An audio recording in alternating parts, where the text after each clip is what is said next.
Bonjour à tous et bienvenue dans le Rouge et Blanc avec ce débrief d'après-match VFC Villefranche-Beaujolais. Alors oui, tout le monde est déçu. On a l'impression de revivre un peu le même scénario qu'il y a 15 jours face à Concarneau avec cette égalisation en fin de match. Là aussi, à la 90e minute, on vous rappelle le score si vous n'étiez pas ce soir au stade du Hainaut. 2 buts partout entre VA et Villefranche-Beaujolais. Oyewuzi a ouvert le score à la 9e minute sur penalty. 6e but de la saison pour Mathias Oyewuzi, meilleur buteur du national. Et égalisation de Villefranche à la 29e sur un autre penalty consécutif à une faute de Kaïsanda et c'est Bas qui permet aux deux équipes d'égaliser. Et puis au retour des vestiaires, les Valenciennois sont plus entreprenants.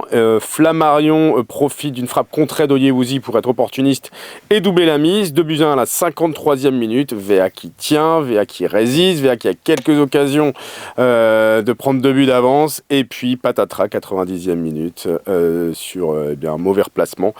Valerio prend sa chance à l'entrée de la surface de réparation. Il la tente 10 fois, il la rate 9 fois. Malheureusement, cette fois-ci, il a mise pleine lucarne dans les buts de Pape Camara qui est remplacé ce soir Jean Loucher. Et évidemment, beaucoup d'abattements, de déception du côté des Valenciennois qui ont un peu l'impression de revivre le même cauchemar qu'il y a 15 jours face à Concarneau. Concarneau VA mené 3-0 à la mi-temps, 3 buts partout. La VA mené 2-1, mais encore une fois, là, en fin de match, 2 buts partout. Bref, énormément de déception. Et pour revenir sur cette frustration, on va écouter tout de suite Rémi Boissier, le capitaine du VFC, qui évidemment est très déçu ce soir. On est avec Rémi Boissier, le capitaine du VFC. Rémi, bonsoir. Bonsoir à tous, merci. Merci d'être avec nous. Rémi, évidemment, énormément de déception avec ce match nul sur le fil, avec ce but à la 90e de Villefranche qui fait 2-2 et qui fait beaucoup de mal. C'est quoi ton sentiment ? Ouais, de la frustration, parce que je pense qu'il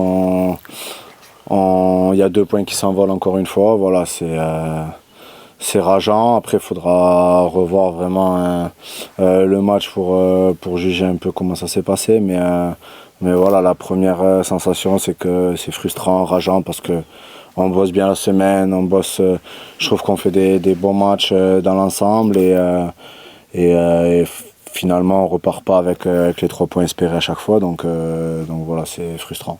C'est un manque de concentration qui explique ces fins de match, parce que vous avez fait la même chose qu'il y a 15 jours. Vous faites rejoindre sur le fil. Non, je pense pas que c'est un manque de concentration. Je pense que c'est des détails qu'il faut revoir, comme j'ai dit. Là, à chaud, c'est compliqué de voir ce qui s'est passé. Mais voilà, si on retient le positif, c'est que ce soir, on est encore plus très loin des premiers. Il reste encore 2 points, je présente 2 points d'avance. Voilà. On a un match en retard mercredi qu'on doit prendre des points pour essayer de toquer à la première place et c'est ce qu'il faut retenir ce soir pour aller de l'avant.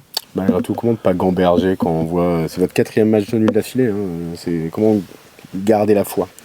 Ouais, après, il vaut mieux faire 4 matchs nuls d'affilée que 4 défaites. Alors gamberger, oui, je pense que dans les têtes, il va falloir être plus solide quand on mène au score. On le sait, on en est conscient, on travaille dessus, on va travailler dessus et je pense que c'est là la clé de cette année, parce que on voit qu'on a une équipe de qualité où on fait de grandes choses, on voit qu'on apporte un nouvel élan aux supporters, au club et tout ça, on le ressent tout ça, et tout cet amour et tout, on le ressent, donc voilà, on sent qu'on est dans un nouvel élan et maintenant c'est à nous d'essayer de concrétiser ces 3 points jusqu'à la 75e, en 3 points jusqu'à la 95e, 16e minute.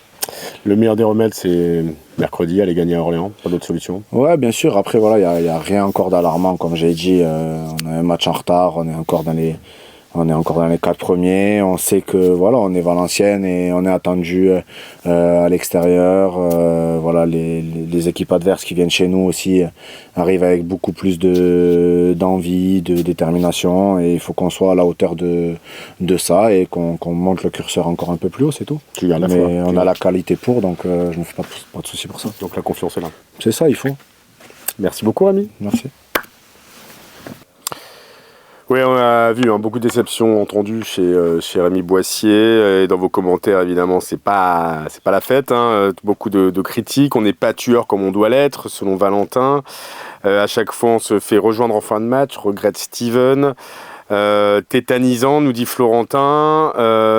Cette équipe manque de mental. On donne trop de pénaltys, nous dit Florentin. Bon, beaucoup de critiques, évidemment, beaucoup de déceptions. Maintenant, attention, on va vous rappeler une chose qui va peut-être pas vous réconforter par rapport au scénario de la fin de match, mais Valenciennes reste malgré tout la seule équipe invaincue dans ce championnat national. Alors certes, VA fait du surplace puisque c'est le 4e match nul d'affilée.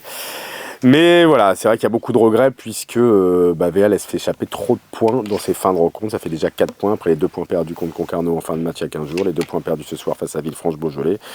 On verra si ça comptera à la fin, mais rien n'est terminé. On va rester dans ce registre de la déception avec Daouda Traoré, le milieu de terrain du VAFC, qui a répondu à nos questions à chaud à la fin du match. Et vous allez voir, il est très très déçu. Avec Daouda Traoré. Daouda, bonsoir. Bonsoir. Daouda, encore un nul concédé dans les dernières secondes, dans les dernières minutes. Beaucoup de frustration, je suppose, ce soir. Beaucoup de frustration, en effet. C'est un nul qu'on ne méritait pas ça, je trouve. On est bien rentré dans le match. Après, maintenant, il faut revoir les images.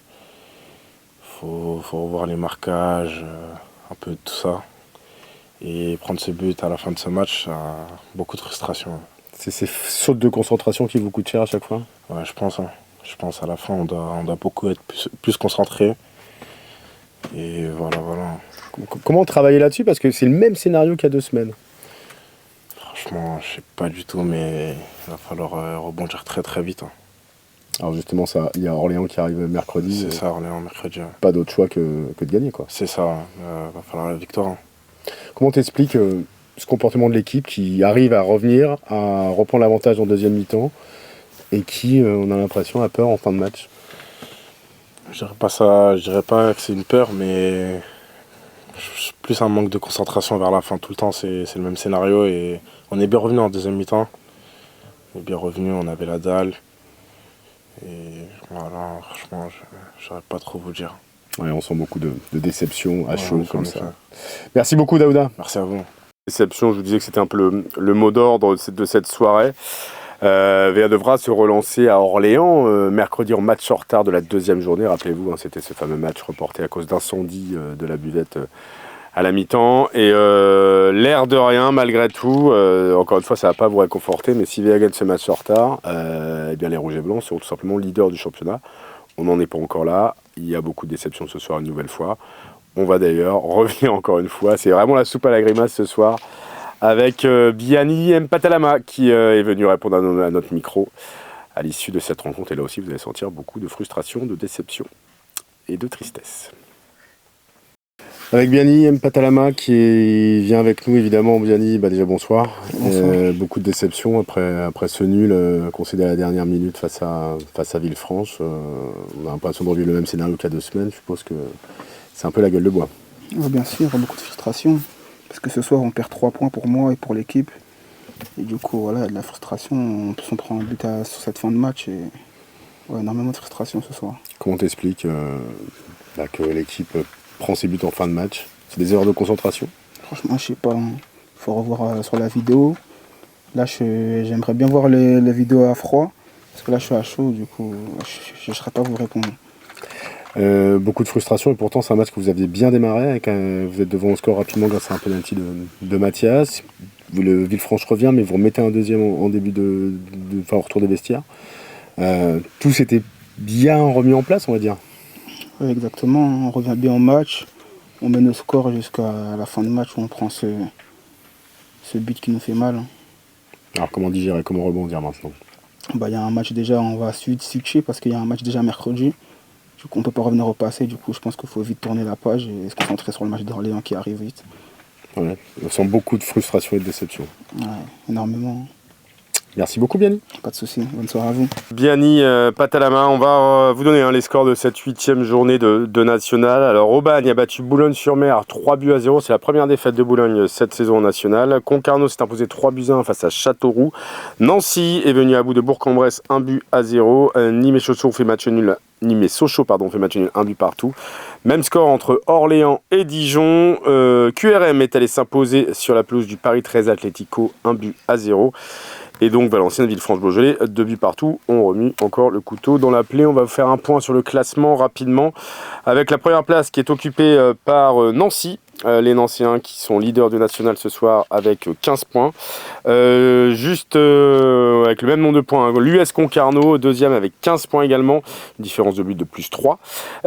Boulogne est troisième avec 14 points et le VFC donc quatrième avec 13 points, juste devant Orléans, cinquième avec 12 points. Et ça tombe bien, les deux équipes vont s'affronter, enfin ça tombe bien si on s'impose là-bas, vont s'affronter donc mercredi, je vous le disais déjà tout à l'heure, en match en retard de la deuxième journée, avec clairement en jeu, voilà, c'est tout, c'est mathématique. Si Valenciennes s'impose à Orléans, VA sera leader de national. Certes, il y a beaucoup de regrets, mais encore une fois, rien n'est terminé, on n'en est qu'au début de saison, il y a encore des réglages à faire, tout n'est pas si simple, mais Valenciennes, après cette rencontre, n'a toujours pas perdu et peut essayer de rattraper les points perdus sur la pelouse d'Orléans mercredi pour aller, pourquoi pas, chercher la place de leader. Il y a d'autres éléments positifs. Ce soir, vous étiez 8700 spectateurs, 8711 spectateurs au Stade du Hainaut, record d'affluence de la saison, et on va regarder quelques petites images pour vous donner un aperçu de l'ambiance qu'il y avait ce soir au Stade du Hainaut. Ceux qui étaient, bon, ça va leur rappeler des bons souvenirs. Ceux qui n'étaient pas, peut-être ça va leur donner envie de venir. On regarde ça tout de suite.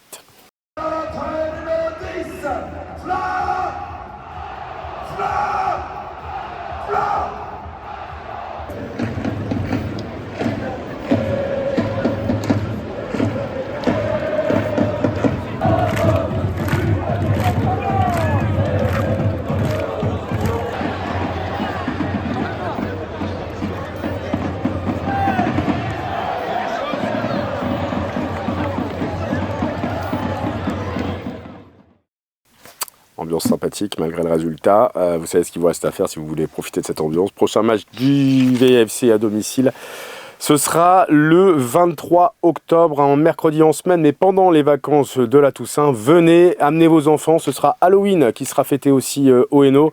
L'occasion de passer un beau moment en famille. Certes, c'est un mercredi en semaine, mais c'est surtout pendant les vacances de la Toussaint. Donc n'hésitez pas à ramener vos enfants, vos petits-enfants, voilà, pour profiter de l'ambiance qu'il y aura ce soir-là au Stade du Hainaut, en espérant évidemment une victoire à la clé. En attendant, les Valenciennois vont se déplacer à 3 reprises. On vous l'a dit déjà plusieurs fois, mercredi sur la pelouse d'Orléans, dimanche 13 octobre à Compiègne, sur la pelouse de Compiègne à 15h. Pour l'entrée des Valenciennois en Coupe de France, 5e tour, match piégeux évidemment sur la pelouse de Compiègne. Et puis enfin, le 18 octobre, déplacement là aussi pas simple sur la pelouse de Sochaux. 3 déplacements d'affilée attendent les Rouges et Blancs. On croise les doigts pour que ça se passe bien et surtout pour qu'on arrête de se faire rejoindre à chaque fois en fin de match. Allez, on croise les doigts, ça va le faire pour VA. Rien n'est perdu, rassurons-nous. En tout cas, j'espère qu'on aura le sourire le 23 octobre prochain face à Dijon, date du prochain Rouge et Blanc. En attendant, excellente soirée à tous et à très vite sur l'application du VFC pour assister à ce débrief d'après-match. Au revoir.